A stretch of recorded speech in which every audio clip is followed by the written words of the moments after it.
Bismillahirrahmanirrahim. Assalamualaikum warahmatullahi wabarakatuh.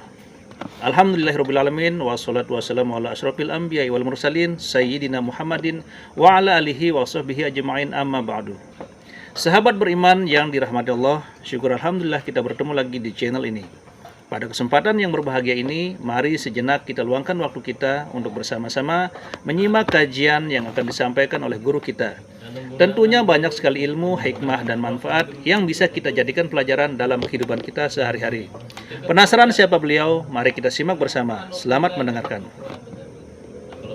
Adam itu bapak moyang kita. Dosanya satu, makan buah khuldi. Dikeluarkan dari surga. Kita dosanya banyak, kepengen masuk, enggak nyambung. Hai Adam, dari tidak ada kamu saya adakan. Saya perintahkan tinggal di surga. Merasa sepi sendirian, saya ciptakan Siti Hawa supaya kamu tenang. Kamu boleh nikmati semuanya. Ini boleh, itu boleh, ini boleh, itu boleh. Makan, makanlah yang kau mau. Minum, minumlah yang kau suka. Pakai, pakailah yang kau senang. Satu yang saya minta, jangan dekati pohon khuldi. Itu kau tidak sanggup, keluar. Diusir dari surga. Sujud Nabi Adam. Kata riwayat 40 tahun sujud, membaca Rabbana zalamna anfusana wa illam taghfir lana wa tarhamna lanakunanna minal. Itu namanya istighfarnya Nabi Adam. Istighfar itu kan mengucapkan astagfirullah, basmalah, membaca bismillah. Jangan kayak teman saya disuruh banyak-banyak baca istighfar, benar-benar dia baca istighfar, istighfar, istighfar. Bukan itu maksudnya. Nah, maka salah satu amalan yang sangat dianjurkan di bulan Muharram ini memperbanyak istighfar. Tidak ada orangnya yang tidak. Ayo jujur, nih yang kumpul di sini semua, ada nggak yang nggak punya dosa? Yang merasa nggak punya dosa, ayo ke depan. Ada? Tidak ada. Setiap kita, entah kecil entah besar, sengaja terlupa, pasti mempunyai yang namanya khilaf dan salah. Dan Allah Tuhan kita bukan Tuhan pendendam. Allah Tuhan kita Tuhan yang ramah dan rahmah. Manusia, dosamu banyak, tapi ampunanku lebih banyak. Salahmu besar, rahmatku jauh lebih besar. Kau sujud di hadapanku, aku bangga melihatnya. Kau menangis di hadapanku, aku senyum melihatmu. Kau berjalan menujuku, aku berlari menyambutmu. Karena itu amalan yang sangat dianjurkan di bulan Muharram ini memperbanyak istighfar. Itu kalau istighfarnya Nabi Adam. Ada istighfarnya Nabi Yunus. Ibu kenal Nabi Yunus? Di mana kenalannya? Sok tahu. Nabi Yunus itu ketika berdakwah kepada kaumnya yang bandel, memberikan peringatan, kalau kalian tidak mau beriman akan turun azab. Kapan Yunus? Akan. Kenapa mesti akan? Sekarang aja kalau mau, saya tungguin. Kurang ajar betul ini umat. Akhirnya Nabi Nuh menghindar dengan perhitungan, kalau azab tidak turun saya sudah jauh. Meragukan janji Tuhan. Lalu naik kapal, dinaiki oleh Yunus, kapal mogok. Dicari siapa yang keroknya ini. Diundi, ternyata Yunus. Sampai 3 kali diundi. Dibuanglah Yunus ke dasar laut. Ditelan oleh ikan nun atas perintah Allah. Telan itu Yunus. Jangan pakai dikunyah, rusak urusan. Telan saja, simpan di perutmu. Dibawa oleh ikan nun ke dasar lautan. Itu yang oleh Quran dikatakan bertemulah 3 macam kegelapan. Zulumatun salas. Gelapnya tengah malam, gelapnya di dasar laut, gelapnya di dalam perut ikan. Itu namanya petang. Mbahnya gelap. Di perut ikan itulah Nabi Nuh sadar akan kesalahannya, meragukan janji Allah, meragukan janji Allah. Ia sujud di dalam perut ikan itu, membaca la ilaha illa anta subhanaka inni kuntu. Itu istighfarnya Nabi Yunus. Dibacakan istighfar begitu, ikan sakit perut, Pak. Di dasar laut kemana mau cari apotek? Dia naik ke permukaan, memuntahkan isi perutnya. Nabi Yunus keluar dengan selamat. Itu pun terjadi pada hari ke-10 bulan Muharram. Istighfar intinya itu. Itu amalan utama bulan Muharram, memperbanyak istighfar. Allah selamatkan Nabi Nuh dari bahtera banjir yang luar biasa 10 Muharram. Allah selamatkan Nabi Ibrahim dari pembakaran Raja Namrus 10 Muharram. Setelah Nabi Ibrahim itu menghancurkan berhala-berhala, Abrahat pulang mau ibadah, lihat Tuhannya berantakan, marah besar. Siapa yang menghancurkan Tuhan-Tuhan kita ini? Ada yang lapor, kami lihat Ibrahim. Tangkap. Belum ada bukti, tangkap dulu yang penting. Bukti belakangan. Tangkap. Wah, dikerahkanlah aparat. Tangkap Nabi Ibrahim. Disidang langsung oleh Abrahat, oleh Namrus maksud saya. Ibrahim, kau yang menghancurkan berhala-berhala kami ini, Tuhan-Tuhan kami. Siapa bilang? Ada yang lapor. Saya dengar enggak semua berhala itu hancur. Ada yang paling besar, angkat tangan, saya lihat ada kampak di tangannya. Barangkali yang besar itu iseng tuh, yang kecil-kecil dikampakin.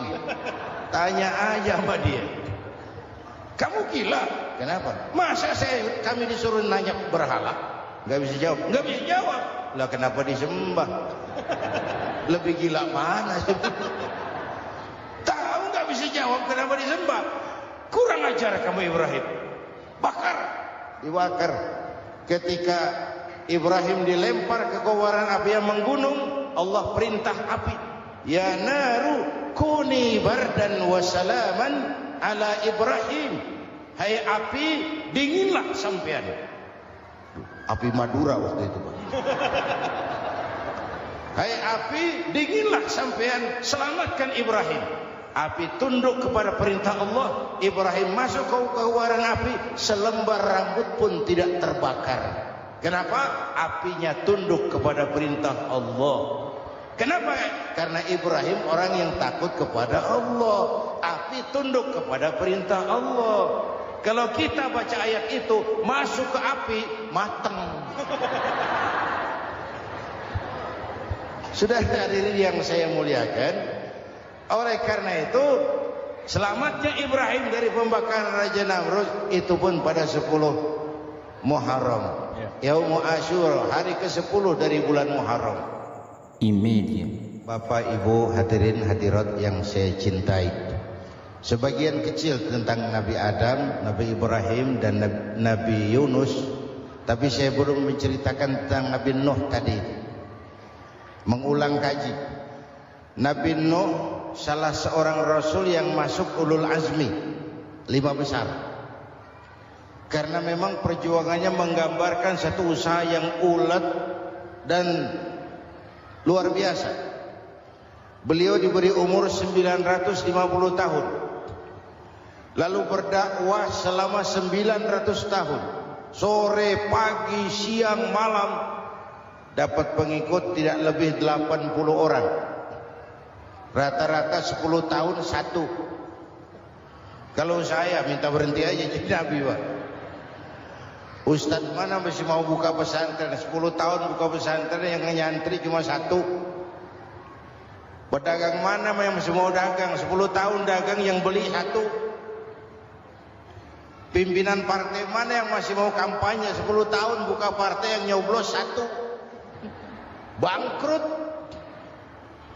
Umatnya bandel, kurang ajar, durjana, bajingan, tengik. Umatnya Nabi Nuh ini kalau diceramahi, telinganya ditutup dengan tangannya. Nabi Nuh akhirnya rekes. Tuhan, siang malam saya berdakwah kepada umat ini. Tiap kali saya sampaikan dakwahmu, mereka tutup telinganya dengan tangannya. Alergi dengar ceramah. Apa itu ceramah? Non-profit. Saudara-saudara, jadi mau kamu gimana? No. Sudah Tuhan, habiskan saja orang kafir. Nanti kalau punya anak, anaknya pun kafir lagi. Lebih baik bapak moyangnya sikat habis. Biasanya kalau bapak kalong, anak kampret. Bapak nyolong, anak nyopet. Fotokopi gimana aslinya? Hampir habiskan saja. Itu mau kamu? No. Iya. Oke. Nanti aku turunkan banjir. No. Buat kapal. Dengan apa saya harus buat kapal? No. Ya dengan kayu. Kata Tuhan. Kayunya dari mana Tuhan? Ya dari pohon. No. Pohonnya belum ada Tuhan. Ya tanam dulu. No. Bikin kapal kayunya nanam pohon. Apa artinya? Perjuangan perlu kesabaran. Sukses itu ada prosesnya. Nggak bisa simsalabim abracadabra lalu kita mau sukses. Semua ada prosesnya. Walaupun kenyataannya begitu. Sukses banyak bapaknya, gagal itu yatim. Kalau kita sukses banyak yang ngakuin. Yang baru ketemu pakai manggil encing. Ketemu baru. Tapi sukses banyak bapaknya. Gagal yatim, gak ada yang mau ngakuin kalau kita gagal itu. Udah bikin kapal dengan kayu di tengah kampung, bikin kapal ini. Bayangkan di tengah kampung bikin kapal. Orang kafir makin menjadi-jadi. Lihat no. Kenapa? Makin sarap. Bikin kapal di tengah kampung mau belayar kemana? Tuh lihat, kalau orang nggak tahu tujuan, mountain setengah jalan. Proses yang dinilai bukan finalnya. Ya kayak gitu kesimpulannya. Saya enaknya sendiri. Bikin kapal. Kapal mendekati selesai. Ini orang kafir rame-rame datang ke kapal Nuh. Mau apa? Buang najis.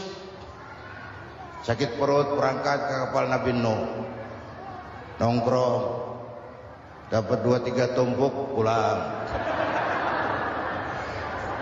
Penuh lantai kapal dengan najis manusia. Inilah perjuangan. Bukan jalan raya lurus bertabur bunga di kanan kirinya.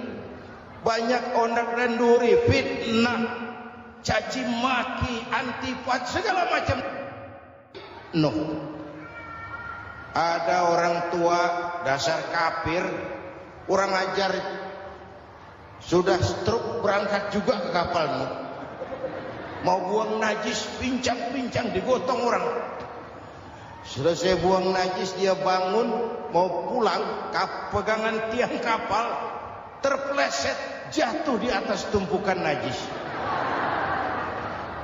Terjadi keajaiban, yang stroke-nya sembuh, lumpuhnya hilang, berangkat digotong-gotong pulang, jalan gagah sekali. Tapi orang kampungnya heran, ente sudah sembuh? Sudah. Berobat di mana? Kok begitu paten? Di kapal Nuh. Masih banyak.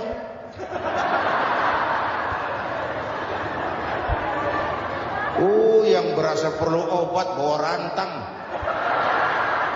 Ambil bersih lagi geladak kapal itu. Sudah selesai Nuh? Selesai. Oke, kau orang yang beriman bersamamu, binatang serba sepasang, naik. Naik Nabi Nuh, naik orang beriman, naik binatang serba sepasang. Ini cikal bakal penyelamatan manusia, Pak. Naiklah orang beriman, sudah naik semua, Nabi Nuh kontrol. Ini contoh buat kita, kontrol. Sudah naik semua teman-teman, sudah. Pemimpin yang baik bukan cuma terima laporan di belakang meja. Laporan itu yang mana juga bagus. Sama juga kampanye, kampanye yang mana juga merdu. Kalau aja yang dihitung. Pernah ada calon bupati kampanye janji, Kalau saya berhasil, kita akan banyak bangun jembatan di daerah kita. Rakyat tanya, Pak, nggak ada sungai di kampung kita, Pak. Dia bilang, sungainya kita bangun sekalian. Udah kadung janji. Mana pula orang mau bangun sungai? Saudara-saudara, kontrol. Jangan cuma tunggu laporan di belakang meja. Semua laporan bagus. Ya, Bu? Bu?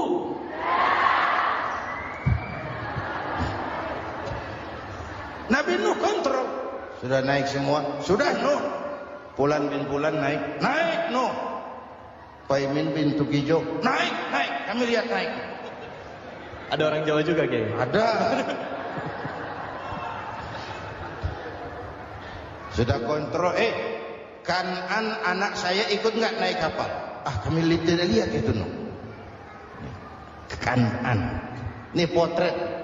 Bapaknya aktif ke masjid, ibunya rajin ke majelis taklim, anaknya keleleran kemana-mana. Bukan di sini, di Prancis. Udah di sini insya Allah sama.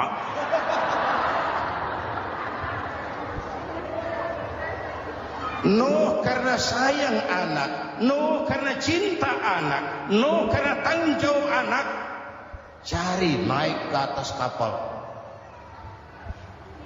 Lihat Kanaan, anak saya? Enggak lihat, Nuh. Turun ke ruang bawah, periksa lagi. Mang, ayah Kanaan di dia. Jamaah Tasik nih rupanya kita. Tuh ayah, Mang. Ayah ke mana ya budak? Turun ke bawah, tanya lagi. Ono Kanaan toh? Orang nano roketok.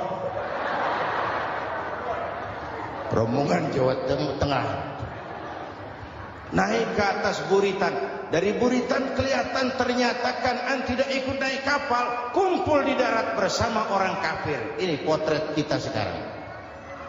Kumpul sama orang kafir, hanyut anak-anak kita, ditelan budayanya orang kafir, ditelan tradisinya orang kafir, ditelan pergaulannya orang kafir.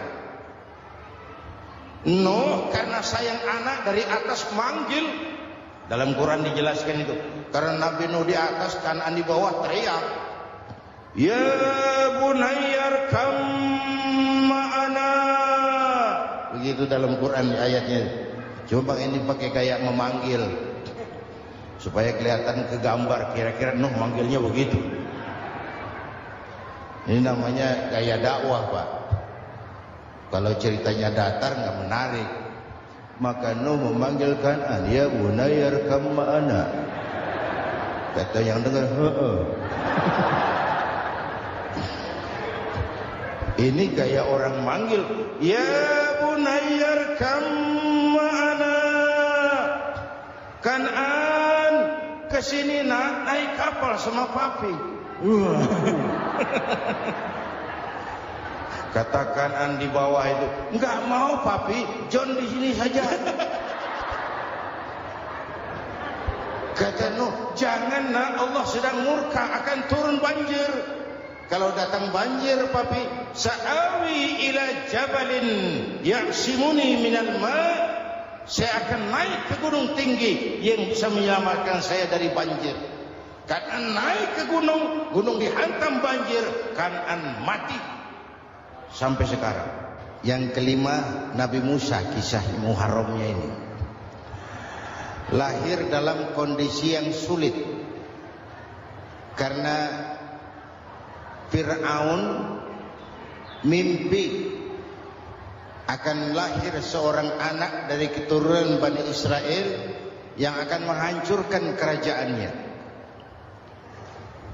Kata Fir'aun, sudah lahir belum anaknya? Belum. Kalau gitu mulai malam ini laki-laki dilarang bergaul sama istrinya. Semua perempuan hamil di bawah pengawasan negara. Mulai hari ini kalau lahir anak laki-laki terutama Bani Israel, penggal. Satpol PP disiapkan. Udah ada kayaknya. Ada. Patroli. Bayangkan, nah Fir'aun itu bikin undang-undang seenaknya sendiri. Apalagi merasa kekuasaannya dalam ancaman. Penguasa manapun kalau merasa dalam ancaman, panik. Padahal kekuasaan itu kayak harimau. Makin lama ditaiki, makin sulit turun. Kenapa? Karena macannya makin lapar. Naik terus capek, turun dimakan harimau. Serba sulit. Saudara-saudara, kalau kita mau belajar dari Pak Harto, saya melihat kekurangan Pak Harto cuma satu, terlambat berhenti.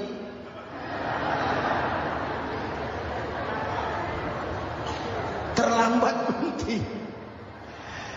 Di sekelilinginya banyak tukang-tukang jilat, tukang-tukang semir. Pak, kalau tidak ada bapak kami bagaimana, Pak? Saudara hadirin yang saya hormati, maka sering saya ingatkan, temanmu yang sejati adalah teman yang membuat kamu jadi benar, bukan teman yang selalu membenarkan kamu. Berapa banyak pejabat-pejabat hancur karena selalu dibenarkan oleh lingkungannya. Bapak benar, Pak. Bapak bijaksana, Pak. Itu tepat, Pak. Benar. Buang angin pun kata kelilingnya, oh Bapak sehat. Temanmu yang sejati, teman yang bikin kamu jadi benar, bukan teman yang selalu membenarkan kamu. Bapak Ibu hadirin yang saya hormati, tapi kehendak Allah terjadi. Lahirlah Musa. Bayinya dihanyutkan di sungai Nil. Bayi sudah menderita, dihanyutkan di sungai Nil. Darahnya besar. Di lingkungan istana Fir'aun. Diriwayat oleh Ratu Aisyah, perempuan Fir'aun. Setelah mulai berjuang, terjadilah itu. Musa dan pengikutnya dikejar oleh Fir'aun. Sampai di tepi laut, Allah wahyukan Musa, lempar tongkatmu ke laut. Dalam kondisi darurat, mukjizat tiada jalan. Kondisi darurat. Kalau tidak, mukjizat itu maunya Allah, bukan maunya Nabi. Nabi enggak kuasa. Allah yang mau, tapi hidup Nabi bukan mukjizat, manusiawi. Tidak mentang-mentang ada mukjizat tongkat, tiap sulit main tongkat. Enggak usah berjuang kalau begitu. Itu darurat menyelamatkan umat. Tongkat dilempar ke laut, laut terbelah. Laut terbelah. Itu secara visualnya bisa kita lihat dalam film The Ten Commandments. Udah nonton belum? Urusan nonton kalah sama Ustadz gimana sih? Ten Commandments, 10 firman Tuhan. Tekniknya bagus tuh. Bagaimana laut terbelah. Musa lewat. Fir'aun mengejar. Musa sampai di ujung sana. Fir'aun masih di sama tengah perjalanan. Laut nutup kembali. Laut nutup kembali. Fir'aun tenggelam. Cengap-cengap di lautan. Begitu nafas sampai di tenggorokan, Fir'aun sambil cengap-cengap itu, amantu bi Rabbi Musa wa Harun. Duh, kalau begini mah saya juga percaya sama Tuhannya Musa. Malaikat maut jengkel, goblok loh. Terlambat sekarang. Ditenggelamin terus. Modar. Musa selamat. Fir'aun mati. Jenazahnya, jasadnya terdampar di pinggir laut. Beberapa waktu kemudian ditemukan orang di mumi, di balsam, diawetkan. Itu sesuai janji Quran.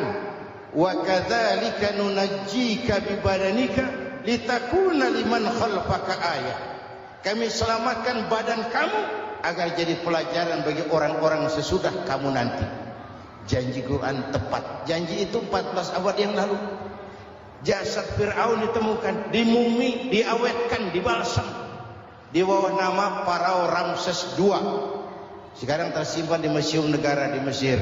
Kapan-kapan nanti ibu main ke Mesir, mampir. Naik ojek paling berapa itu? Oh, orangnya tinggi, hidungnya mancung, pokoknya pantaslah jadi Firaun. Selamatnya Musa di kejaran Firaun di ujung sana itu terjadi pada hari ke-10 bulan Muharram, yang oleh orang Nasrani diperingati dengan hari raya Paskah. Mereka melaksanakan puasa, mensyukuri nikmat keselamatan dari kejaran Fir'aun. Makanya kalau kita ikut puasa di bulan Muharram, bukan mengikuti syariatnya Nasrani, salah. Karena Nabi mengajarkan, itu sumbernya. Bukan ikutan sama ibadahnya Israel. Tapi memang agama ini kan merupakan mata rantai. Datang Rasul baru melengkapi Rasul sebelumnya, datang Rasul baru melengkapi Rasul sebelumnya. Mata rantai yang berkaitan. Setelah Muhammad selesai, selesailah tugas Nabi dan Rasul. Selesailah misi Nabi dan Rasul. Tidak ada Nabi lagi sesudah Nabi Muhammad. Itu harga mati, titik. Gak ada kompromi. Siapapun sekarang ini datang ngaku jadi Nabi, wajib tidak percaya. Wajib tidak percaya. Tapi kaitannya memang kita bilang Nasrani, orang bahasa Arab, bahasa Ibraninya Nazaret, Nasiro, Nazaret, itu beda dialek. Kita Daud, dia David.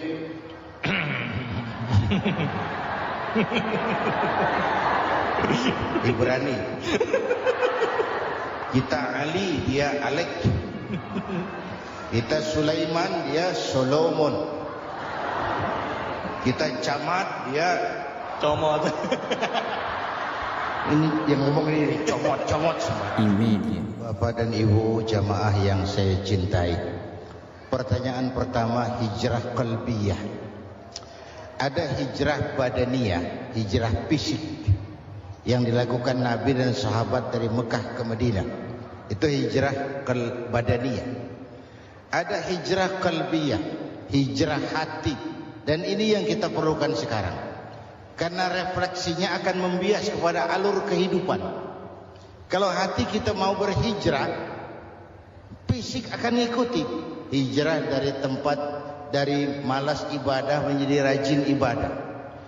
Hijrah dari maksiat kepada yang ma'ruf, dari berpecah belah menjadi bersatu. Hijrah seperti itu yang sangat kita perlukan. Apalagi masyarakat ini paternalistik. Kita harus hijrah mental sekarang ini. Maka yang disampaikan tadi benar.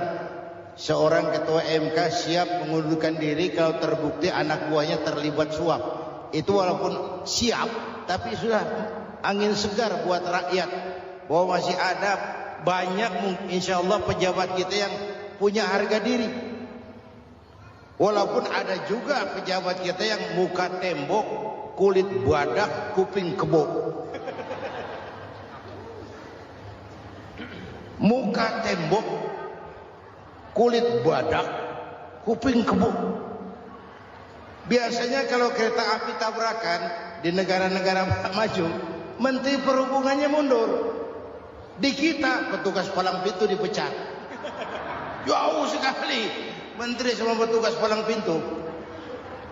Yang benar-benar diadili yang krocok-krocok, kopral-kopral itu. Padahal hadisnya jelas. Ar-rashi wal murtashi finnar. Yang nyuap dan yang nerima suap, dua-duanya neraka. Kasus potret belakangan ini, yang nerima suap, yang diuber, yang nyuap aman. Yang nyuap aman. Yang korupsi pajak dikecil-kecilin, yang ngemplang pajak aman. Padahal ngemplang pajaknya triliunan.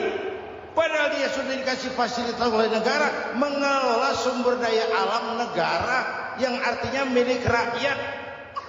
Dia harus bayar pajak, uang pajaknya dikumpulkan bagi sebesar-besar kemakmuran rakyat. Itu tindakan merugikan rakyat. Karena itu betul, saya setuju hijrah qalbi yang perlu kita lakukan sekarang. Hijrah hati. Kita ini bangsa Indonesia seperti timnas. Timnas sekarang anak-anak muda sudah berani pakai baju PSSI. Iya. Kenapa? Menang. Coba kalau kalah terus, nanti menang. Tapi bangsa Indonesia itu memang seperti timnas, namanya kesebelasan. 11 orang. Walaupun ada pemain bintang ya ada presiden, gubernur, menteri, itu bintang-bintang. Tapi bintang baru ada artinya kalau dibantu 10 pemain yang lain. Cristiano Ronaldo. Siapa itu? Penyerang tengah Real Madrid. Bintang. Lionel Messi. Siapa lagi? Barcelona. Bercelana.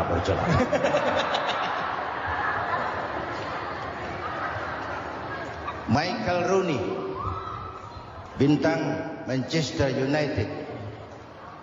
Ronaldo baru bintang, Messi baru bintang kalau ada 10 pemain yang lain. Bagaimanapun hebatnya Cristiano Ronaldo, kalau sendirian lawan satu kesebelasan babak belur.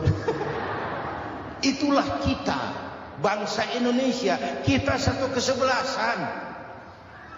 Harus saling memperkuat.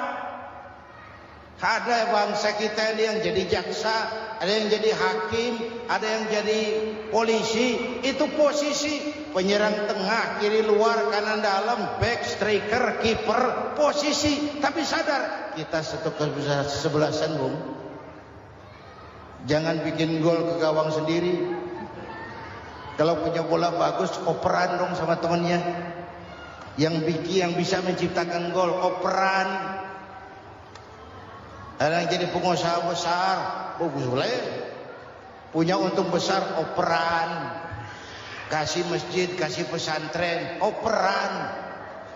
Ini kesebelasan kita kalau punya bola pelitnya setengah mati, nggak mau ngoper. Bawa sendiri, mending bikin gol, enggak. Kita ini satu kesebelasan. Satu sama lain harus saling memperkuat. Bahwa ada penyerang tengah kiri itu si posisi. Tapi kalau memang peluang memungkinkan, ayo dong operan. Saya iri sama kesebelasan Nasrani di Indonesia. Mereka kalau punya bola operannya cakep. Gereja cepat selesai, rumah sakit Kristen cepat selesai. Kenapa? Operannya bagus. Kita ini kalau punya bola mau sendiri, nggak mau ngoper. Maka masjid nggak selesai-selesai. Madrasah banyak yang bocor. Rumah sakit Islam kalah bersaing. Kenapa? Operannya berat. Ayo menyadari kita ini timnas, satu kesebelasan. Jangan menjegal kawan seiring, kawan sendiri dijegal. Sudah musuh terlalu kuat, gawang sendiri dijebol. Akhirnya terbalik kita ini. Ujian terberat telah diberikan Allah kepada para anbiya. Kemudian para aulia, kemudian para ulama. Summal amsal fal amsal, ke bawah dan ke bawah, diuji setiap orang menurut kekuatannya berpegang kepada agama. Kalau karena anak Melayu bilang, kalau takut dengan ombak, jangan berumah di tepi pantai. Kalau takut diterjang ombak, jangan berumah di tepi pantai. Kata ibu tadi, mau jadi pohon tinggi harus berani ketiup angin. Makin tinggi pohonnya, makin keras anginnya. Takut angin, jangan jadi pohon tinggi, jadilah rumput. Enggak ditiup angin, tapi diinjak kebo. Apa yang enggak ada risikonya? Apa yang enggak ada risikonya? Semua nabi ada yang dihantam kekuasaan yang arogansi. Ibrahim berhadapan dengan Namrud. Musa berhadapan dengan Fir'aun. Ada yang diuji dengan berhadapan umat yang sangat kurang ajar. Ada yang diuji dengan gosip yang dahsyat. Nabi Yusuf digosipi sama Zulaikha itu. Nabi Yusuf Nabi Yusuf. Nabi Yusuf. Iya. Yang namanya gosip itu kan menyebarkan keburukan orang. Kalau benar saja hukumnya ghibah. Iya. Kalau salah hukumnya fitnah. Fitnah lebih bahaya dari pembunuhan. Benarnya ghibah, salahnya fitnah. Saudara hadirin yang saya hormati, jadi resiko itu biasa. Tidak ada yang tanpa resiko. Kalau takut ombak, jangan berumah di tepi pantai. Tinggal bagaimana kita menyikapinya. Kalau kita dewasa, ini bagian ibadah saya kurang. Mungkin karena dia omongin orang, tambah pahala saya. Mungkin karena dia omongin orang, tambah pahala saya. Maka saya ngadapi gosip sepatah pun saya nggak ngomong. Saya cicing, wae cicing. Saya percaya masyarakat itu punya filter. Amin. Saya percaya Tuhan itu nggak tidur. Alhamdulillahirrabbilalamin, demikianlah kajian penuh ilmu, hikmah, dan manfaat yang sudah kita dengarkan bersama dari guru kita. Semoga kajian yang beliau sampaikan menjadi ilmu yang bermanfaat dalam kehidupan kita sehari-hari. Dan semoga kita semua bisa istiqomah dalam mengamalkannya. Amin ya rabbal alamin. Sahabat beriman yang dimuliakan Allah, terima kasih banyak sudah menyimak kajian ini sampai selesai.